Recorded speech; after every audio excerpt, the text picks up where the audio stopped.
Hey everyone, it is Mullers Monday Message coming at you. We're coming at you every Monday. We are the Mullers. I'm David. Alyssa, We are David and Alyssa Muller, and we're coming at you every Monday. Today on Muller's Monday Message, Alyssa's going to go first. yeah, so I've been a part of master class with Darren Hardy this year. For those of you that don't know, David and I are always, we coach. When we mentor people, but we also get mentored and we're also coached. So this year I picked Darren Hardy to be my personal coach. Now I am in a group format, although I just ended today with there's only about a dozen in this mastermind kind of like question and answer. So it's very interesting. I wanted to pass on something that I learned today. And many of us already know what's coming down the pipe. It's obvious we're headed into a recession. Now, for some of you guys who are hanging on to the fact that we could maybe pull it out, not be in a recession, but it is definitely happening. And I think, being positive about that and understanding that sometimes actually being honest with what's about to happen is a superpower. And so I believe that what we're headed into is something that obviously is cyclical. It's happened in the past. We've been here before. Now, for those of us that are old enough to understand, what a recession is, if you position yourself well, you can actually come out doing a lot better than you did going into the recession. So that's one of the things that I want to help with all of you guys is one, to be prepared. It's happening, whether they want to admit it or not right now. We are going into into election season. So I think they're holding back some stuff to help with that situation, but it is definitely here. So with that said, what I learned today as a part of the mentorship of Darren Hardy's masterclass, which if you ever wanted to get mentorship additionally outside of course, our Ultimate 2 Years Alliance, Darren Hardy is an amazing asset. He has a hero's journey. He's got, there's lots of different classes that he has. And you can also join his next mastermind class, which I think starts every January. But basically, you're going to have instead people that are in the high-end business people, high-end affluent people. They've already started building their list of it's nice to have lists and then the must-have lists. And so they're going all in on the must-haves and they're taking out the nice to have. So we just lived through even though COVID hit hard, we lived through a pretty big last 2 years. Most of the wealth that has been accumulated over the last 10 years, they said happened in the last 2 years, which is crazy to think about. Like we went into COVID thinking, oh my gosh, I know I was like, oh, is my business going to survive? No, David and I we have diversified our income stream. So we weren't as, worried about surviving as we were about like the businesses that we don't want to go away. Some businesses you let pivot and kind of like, kind of die out as you're pivoting and opening new ones. But there are a few that I know I have that I was like, oh, I'm holding on. Like we're not going down.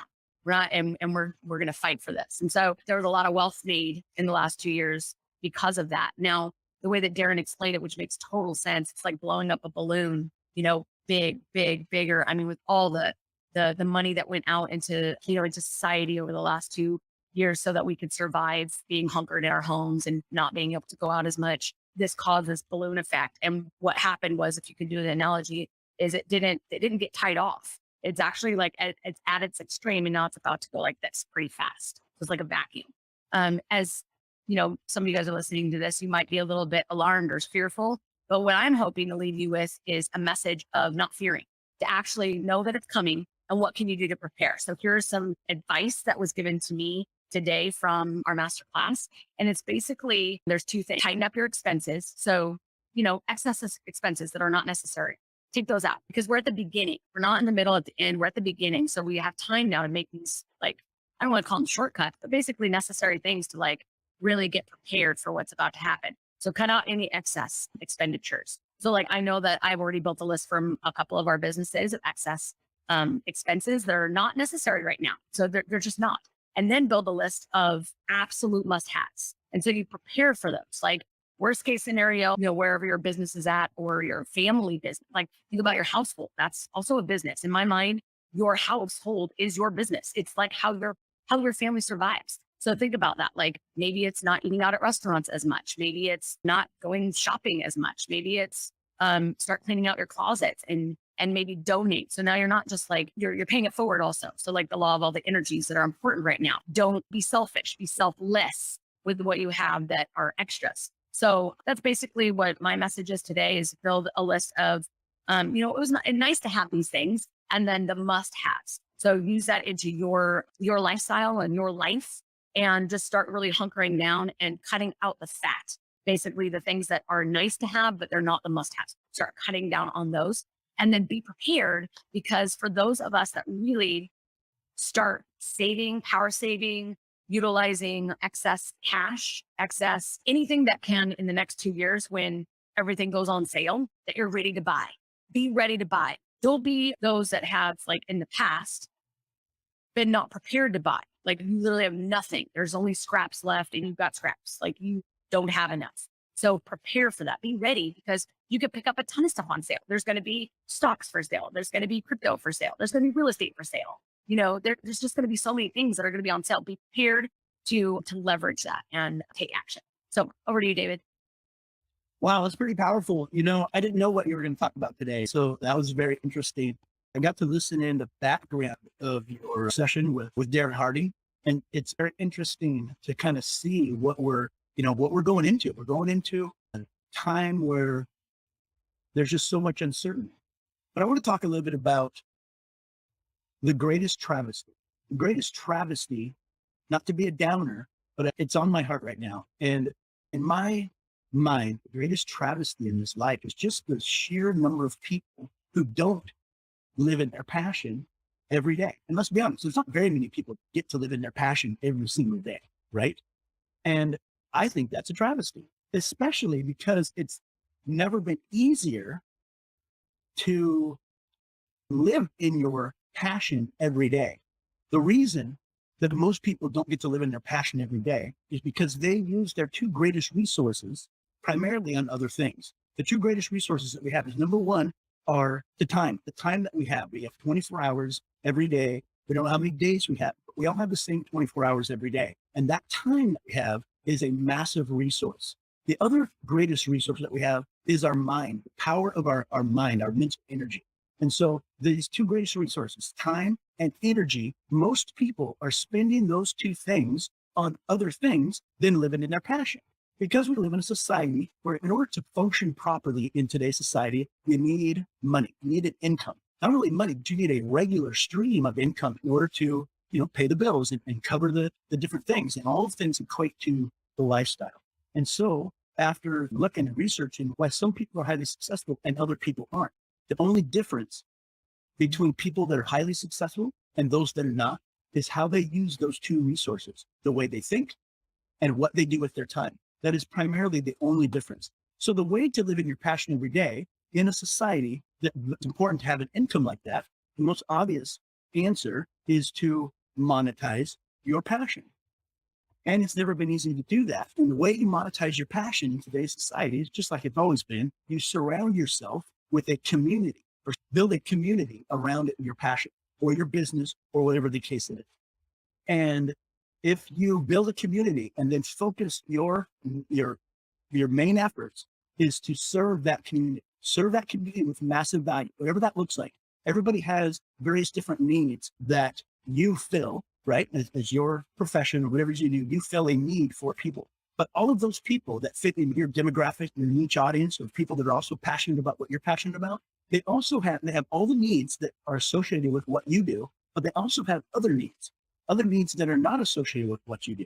And those are ways that you can add value into their lives also, not only the way you do through your profession, but if you surround yourself with a team of other people that serve them, you can add even more value to their lives. The point is this: surround yourself with a community and serve that community with massive value. And if you do that, then that community will be able to provide you with all that you need in life, but also all that you've ever wanted in life. And if you build a community like that around your passion, then you get to live in your passion every single day, every day. That's my Muller Monday message this week. I love that. I think it's awesome. And I do think that those that live in their passion actually are a lot happier in life, even when the downs happen, like even when there's less, because they're living fulfillment. They're living in their higher self. And so with closing, what I'd love to share as a last message is, I think the best way to move forward in the next 1 to 2 years of what we're about to embark on as a civilization, this isn't just about USA, this is the world, is living in a higher vibration, and the highest vibration is love. And so while we are all headed into tumultuous times and times of struggle and challenge, if you can live in the higher vibration of love, I believe that it will manifest this next season of civilization into a different outcome than maybe all the past before. Because I don't believe that society as a whole recognized the power and the impact of living in a higher vibration. I believe that for the first time in civilization in a long time, not obviously since the beginning of man, but from the research that I've done and the podcasts that I've listened to and the mentoring that I've been a part of, there is a higher percentage of human beings on the planet that recognize staying in a higher vibration of love actually manifests the change that the world needs. And when I'm talking about the world, I'm talking about environmental, I'm talking about people, animals, every living thing, all the ecosystems. So if we can use that as our superpower, even when we're not in a state of love and we know like, oh man, today is it's a difficult one. If you know yourself as a person, you can change your state. Like Tony Robbins says, change your state. So some people it's music. Some people it's watching a good high vibe movie. Some people it's having an intellectual conversation. Whatever is going to get you into that change of state, know you and know that you need to, 5, 4, 3, 2, 1, do it.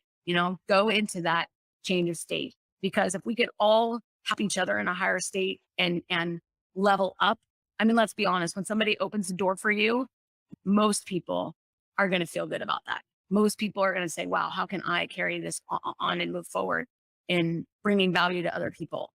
See, it's not just about like spending money buying meals for people, taking people, places they've never been, experiences they've never had, giving value in that way. It's actually like just being kind and passing that on. All right, David, over to you for any closing messages. Awesome. Yeah. So that's what we have for Mullers Monday message. Tune in tomorrow for 2 Tip Tuesday.